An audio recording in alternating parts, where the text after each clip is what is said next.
चलो तो दोस्तों, आज जानते हैं इलेक्ट्रोमैग्नेटिक ब्रेक के बारे में, जो शिप में मोस्टली यूज़ होता है मोटर्स के साथ। उदाहरण के तौर पर क्रेन के मोटर या मोरिंग विंच की मोटर, इनके साथ ये ब्रेक आपको मिलेगा। ब्रेक का मुख्य पर्पज़ है मशीनरी को अपने जगह पे स्टडी रखना जब उसमें पावर सप्लाई नहीं हो। चलो तो उसके वेरियस पार्ट्स के बारे में जानते हैं। ये जो सबसे लास्ट में आप देख रहे हैं, ये है इसका मैग्नेटिक कॉइल, जिसको डीसी सप्लाई देने से मैग्नेटाइज हो जाएगा और जो आर्मेचर प्लेट है उसके अपने तरफ खींचेगा।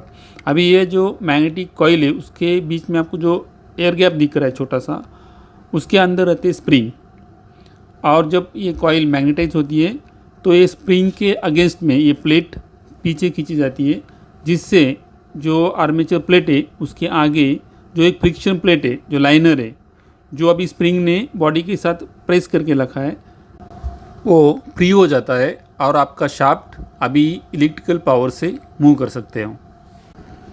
मैनुअल रिलीज़ के लिए इसके पीछे 2 स्क्रू का प्रोविज़न दिया हुआ है, जो कि आपका आर्मेचर प्लेट के साथ अटैच रहता है। जब ये स्क्रू को टाइट करोगे तो ये आर्मेचर प्लेट मैग्नेटिक कॉइल की तरफ पुल हो जाता है और जो फ्रिक्शन प्लेट है, जो लाइनर है, इसको फ्री कर देता है। जैसा कि आप देख रहे हैं, नाउ आप उसको हाथ से भी घुमा सकते हो। अभी मैं इसका यदि रोटर, ये जो मैनुअल रिलीज़ का प्रोविज़न है, ये इन केस ऑफ इमरजेंसी और इन केस ऑफ मेंटेनेंस आप इसका प्रोविज़न यूज़ कर सकते हो। और ये जो ब्रेक गैप है, एयर गैप, इसको रेगुलरली आप मेज़र करके लाइनर का वेयर आउट आप डिटरमाइन कर सकते हो।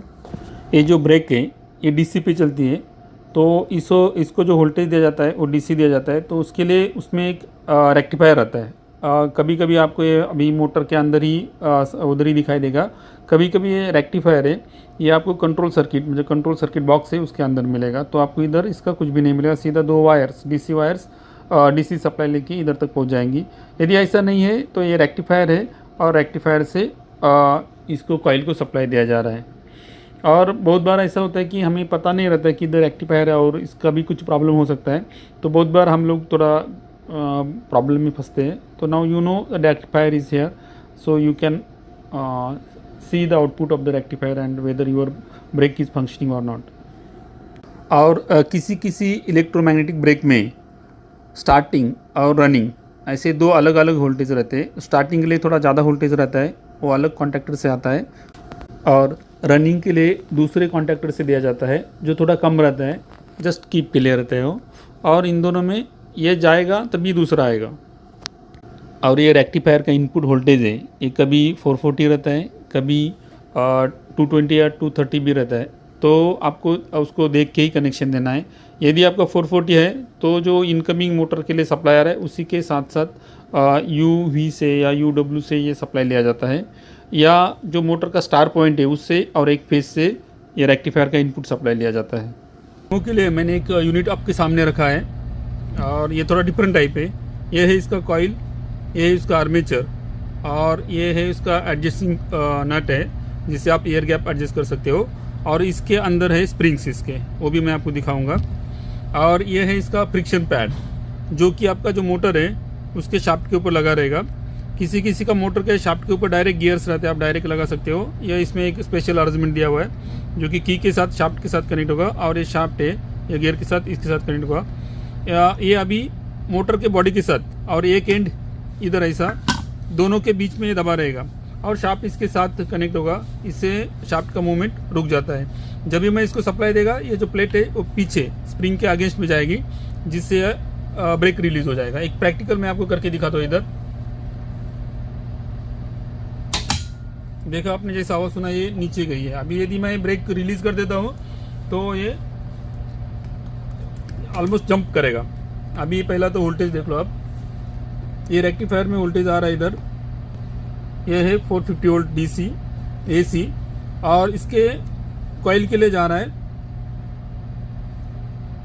201 DC। Just a simple rectifier है, इसमें फिल्टरेशन वगैरह कुछ नहीं होता। ड्यूरिंग ऑपरेशन आप इसका साइड व्यू भी देख सकते हो। ये देख सकते हो, ये इसको कर लेते हैं। चलो तो इस मैग्नेटिक ब्रेक को मैं आपको कम्प्लीटली डिसमेंटल करके दिखाता हूँ। ये है इस पे थ्रू एंड थ्रू होल है, मतलब ये जो पार्ट है इधर से आप स्क्रू से इसको बॉडी के साथ फिट कर रहे हो, और इसके बीच में आप ये आपका जो फ्रिक्शन पैड है वो रख रहे हैं, और ये रहेगा मोटर का बॉडी, और इसके साथ ये फिट रहेगा। और ये जो लाइनर का थिकनेस इतना ही रहता है कि बिल्कुल इसका एयर गैप मेंटेन रहे, क्योंकि उसको मूव होने के लिए थोड़ा सा जगह होना चाहिए, तभी ये आपका फ्री हो सकता है। तो चलो इसको ओपन करके देखते हैं।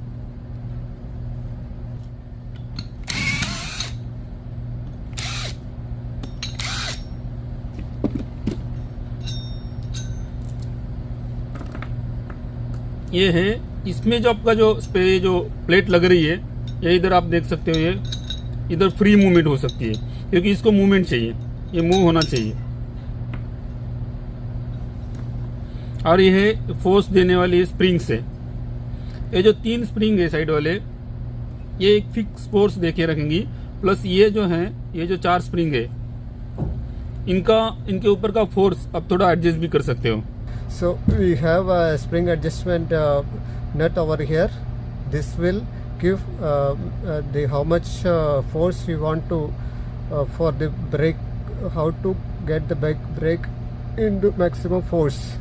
So tight equally all the 3 bolts, and then we can check the clearance. The clearance with filler gauge, as per recommended clearance, we have to as per manual we have to check this clearance, and should be equal on all sides. And after that, see this disc or nut, by turning this nut we can adjust the force on the spring, so the braking force. So for that we can open and see this.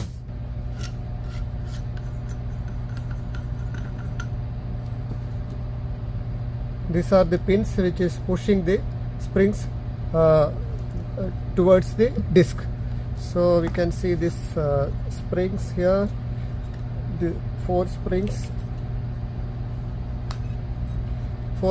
are here. So we'll fix it inside, and these push pins are here.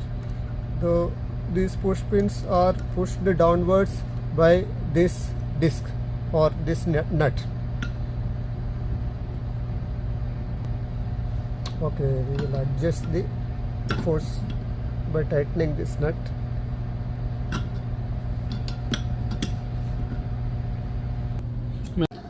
आशा करता हूँ कि आपको ये magnetic break के बारे में या magnetic clutch के बारे में पूरी जानकारी मिल चुकी होगी।